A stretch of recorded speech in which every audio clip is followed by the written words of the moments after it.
Hello and welcome back to, or perhaps for the very first time to this channel. I'm William Gwyn, and either way, hi there. Hopefully you enjoy this video. Today I will be talking about how I have read 100 books in this year. In 2022 is the first time I've reached that milestone, and the year's not quite over yet, or at least it isn't when I'm recording this. I'm not quite sure when I plan on publishing this, so maybe it's 2023. So if it is, Happy New Year. If it isn't, we're in the new year soon. But yeah, so I may squeeze in a few more reading experiences before the end of the year, but I have hit that milestone, 100 books. So it is an amalgamation of different elements that have allowed me to reach that, and today I'll be talking about a few of those and maybe hopefully help you to read a few more books, or if not, hopefully you'll just be interested in hearing how I've managed to do that. But thank you for watching in advance, and I'll get to my first point.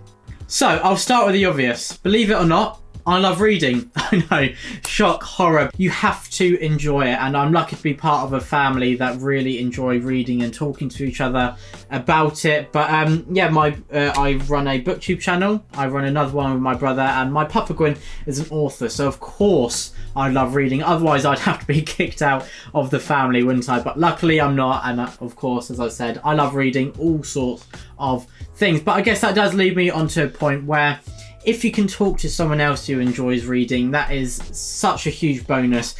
Maybe if your family aren't into reading, maybe one of your friends, but one of the great things of the internet nowadays is that you can get involved with book communities and talk about books that you love. There's Discords on loads of different channels that they run where you can get involved there, read alongs, talking about your thoughts, books you enjoy, books that didn't quite click with you, and through that you can really hear other recommendations based on what you enjoy. On YouTube, as I said, Discord, Twitter, Instagram, anything, if you engage with that kind of a niche of the community within each platform, it makes such a huge difference. Because when I'm watching all these videos that I really enjoy, like reviewers that I really trust or enjoy watching their videos, there's so many books that I'm just writing down frantically to add to my TBR list, the never-ending TBR list. And yeah, the booktubers, so yeah, they do deplete my wallet quite a lot, and yeah, I do have them to blame for that, but in my opinion it is totally worth it. And as I said, my first point, it's a major one: find someone or a group of people or a community that you can talk about reading with, because it's like with any hobby really, is that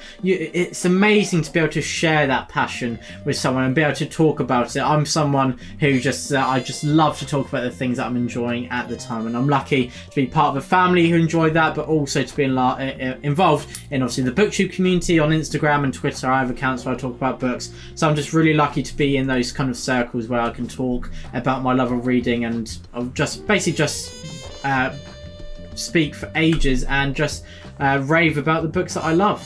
Now getting more into the further stuff which actually really helped me read, and hopefully you can take on as well, and that is reading widely. That's my second point today. Part of the reasons that I've managed to reach 100 books and that milestone this year is that I've not had reading slumps, and I think everyone goes through some reading slumps. I've had some in the past, but I think if you read widely, reading is always kept fresh. Where I love fantasy, but sometimes if I'm reading just fantasy for a while, I can get a bit, not bored with it, but I feel like I'm just a bit too used to it. So then if I mix it up a bit, read something, say historical fiction or a crime book, horror, anything, literally anything, then it really just helps me feel fresh, and I really am looking forward to returning to that fantasy genre. So yeah, reading widely, for me anyway, is absolutely integral to being able to read 100 books in a year, because obviously you can't read 100 books in a month unless maybe they're 10-page short stories, but it's about reading consistently, isn't it? And yeah, so it's, I think, okay, if you hit 100 books in a year, I think it's 8.3 recurring books a month. So yeah, it is a lot of books, and it's a great goal to have. It doesn't matter if you don't reach that goal, but I think that if you try reading maybe a bit more widely, that will really help. And that could be maybe books you enjoyed as a child, which maybe differentiate from the genre you mainly read now, but also programs or films you've watched where they were adapted from a book. Read the source material, maybe if you haven't already, and maybe you'll love the book and it's helping you read more widely as well. So yeah, that is a big piece of advice from me. So I think that was my second point. Yeah, it was. So yeah, read widely. And on to the third point, and that is audiobooks. So I know this is something that may not click with everyone, but I highly recommend giving audiobooks a go. And I would say start with something you've read already. So of course it does take a bit of getting used to consuming the book through audio. So start with something you've already read, that you're familiar with the plot, the characters, and the events that unfold. So then you're really just getting used to the narration and this different, as I said, form and different outlet of reading. So yeah, I think Philip Chase listened to The Fellowship of the Ring. I'm not sure if he's done the rest of the series yet, but he said he absolutely really loved it because it was a book that he is so familiar with and one of his favourite books of all time. But he was getting used to that audiobook format whilst really enjoying listening to this book. And so yeah, that's something I would highly recommend doing for everyone. And I'd even go as far to say that some books I prefer in an audiobook format to the physical book, but such as some Neil Gaiman works. He narrates his own books, and when I listened to The Graveyard Book, I actually preferred listening to it than when I read it. I love both, but yeah, I thought that because Neil Gaiman's narrating it, he absolutely knew the tone and atmosphere and the inflections to make to just really bring out the most from this story. So yeah, audiobooks, in my opinion, can help you enjoy some books even more. And of course, as I said, this is something that does not click with everyone, but I'd highly recommend just giving it a go and trying to get used to it. And if you can, then that is amazing, and you can consume books in another way. And this helps you reach your goal of reading 100 books a year, or at least it did with me, because firstly, it keeps reading fresh. It's another outlet, as I said. Secondly, that if you're traveling or going for a walk, something, or doing mindless chores, something that doesn't require your attention, then you can listen to an audiobook whilst you would not actually at that time be able to read physically.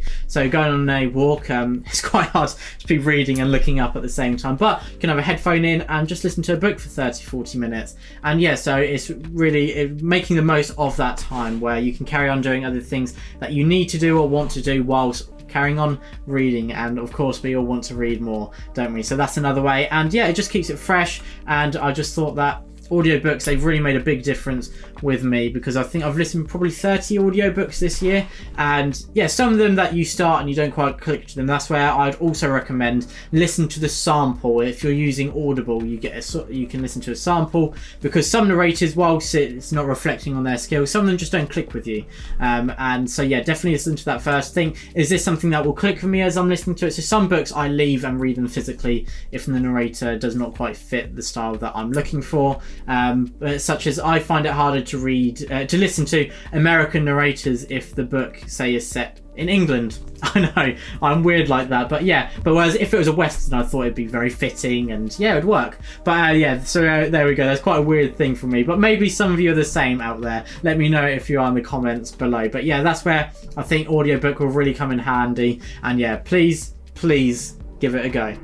And now I'm going back to quite an obvious one, but I think it's something that is so important, because of course to read you have to set aside time. So that is where I would come in with routine. It is integral, I think, for being able to read consistently throughout the year, because we all have busy lives. You have things that take over, that surprise us. So if we have plans, that it just demolishes them basically. But if you have a routine, just setting aside a small amount of time, say 15 minutes a day for reading, over the year that'll have such an accumulative effect. I did the stats, and if you set aside 15 minutes a day over the year, you will have 5,460 minutes of reading. So where such a small chunk of the day, so a quarter of an hour a day, and if you do that the whole time, you get 91 hours of reading in a year. And that is brilliant, because if you think, depending on the book, I can probably read maybe 50 pages in an hour. So 50 times 91 is 4,550. So if you set aside those 50 minutes a day, get to 91 hours in the year without any other reading, without the audiobooks, without any of the other things that I've mentioned, just creating that routine, then you can read, if you read as quickly as I do, 50 pages an hour. I know a lot of people read a lot quicker than I do, some slower, but it's around kind of that average benchmark. And that would lead you to 4,000 550 pages in a year just from setting aside those 15 minutes a day. So as I said, routine, where it could be at any time of the day. Maybe you get up 15 minutes earlier, and so as you're getting ready, you've got a bit more time to read in the morning. Or maybe as you're having lunch, that you read for 10-15 minutes. Or the best time, I would say, is that when you're going to bed, just put your phone down 15 minutes earlier and read. And often it can make you feel a bit more tired reading. That's a lot of people read until they feel more tired and ready to go to sleep. So that's brilliant, multifunctional, you know.